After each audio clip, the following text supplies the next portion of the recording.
Kecha onam bilan qorda sirpanayotganimizni qo'ygan video Instagram va Facebookda yaxshi reaksiyalarga sabab bo'ldi. Va shuning uchun ham oilaviy dam olishga borganimiz va buni ortidan yangilangan ayrim xulosalarni gapirib o'tmoqchiman. Inson baxtli bo'lishi uchun milliarder bo'lishi, avval uy olgan bo'lishi, katta mashinani rulida o'tirib borishi, avtomobil albatta qora bo'lishi shartmi degan xulosalarni o'yladim va savollarimga javob topdim. Biz kecha oilaviy dam olish uchun qor yoqqan istalgan kenglikka chiqqimiz keldi. Balonda sirpanmoq uchun. Amirsoyning qandaydir kottejini falon millionga olmasak baxtli bo'la olmaymiz. Villamiz bo'lmasa qanday dam olib kelamiz? Qayerda yashab qolamiz deb o'ylaganimiz yo'q. Qor yog'ishini kutdik, qor yog'di va biz sirpandik. Baxtli bo'lib keldik ana shu lahzaning o'zida. Pulimiz bo'lgani uchun tushlikni ana shu joyni o'zida qildik. Lekin 2 yil avval borganimizni esladim. Pulimizni saqlab qolaylik xarjdan deb uyda ovqat tayyorlab, nonni maydalab salofanga solib ketganimizni esladik. Ana shu Spark avtomobilini ichida o'tirib yeganimiz xayolimizdan o'tdi. Ana shu paytda ham baxtli edik. Hozir ham baxtni tuydik.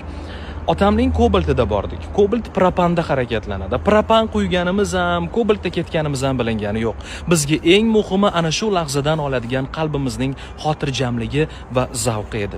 Katta mashinalarning ruliga o'tiraylik, keyin boramiz degan rejalar yoki albatta mana bu ishni qilib qo'yaylik, keyin zavqlanishni amalga oshirarmiz deb ortga surishlar bo'lgani yo'q. Men milliarder emasman. Sizga aytishadi, pul ustida yotsang qalbing orom oladi ayrim terapevtlar. Lekin ishoning, pul ustida yotsangiz nafsingiz orom olishi mumkin, ammo qalbga katta pul kerak emas. Men pul topmay yashang demoqchi emasman. Topsangiz ham boriga qanoat qilib baxtli bo'lishni hozir tanlang. Hozir baxtli bo'lishni tanlang. Men milliarder bo'lib farzandlarimga katta narsalarni vasiyat qilib qoldirib meros tashlab ketishni xayolimga ham keltirmayman. Yaratgan bersa qolar, bermasa yo'q. Chunki hamma farzandlarim o'zining nasibasi bilan tug'ilgan bu dunyoda va ular mensiz ham yashay olishadi. Mendan keyin ham yashay olishadi.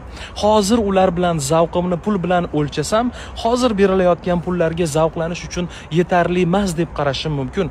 Ammo hozir qalbimning xotirjamligini o'ylasam, ular bilan bemalol zavqlana olaman. Muhimi xotirjam qadam tashlashingiz.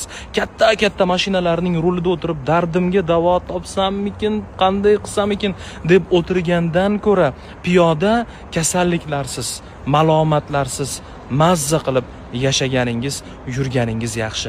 Baxtli bo'lish uchun ertani kutmang. Zavqlanish uchun qandaydir narsalar avval kelishini kutmang. Hozirgi onda zavqlaning, shuni o'zi sizga yetadi. Zavq uchun katta narsalar kerak emas.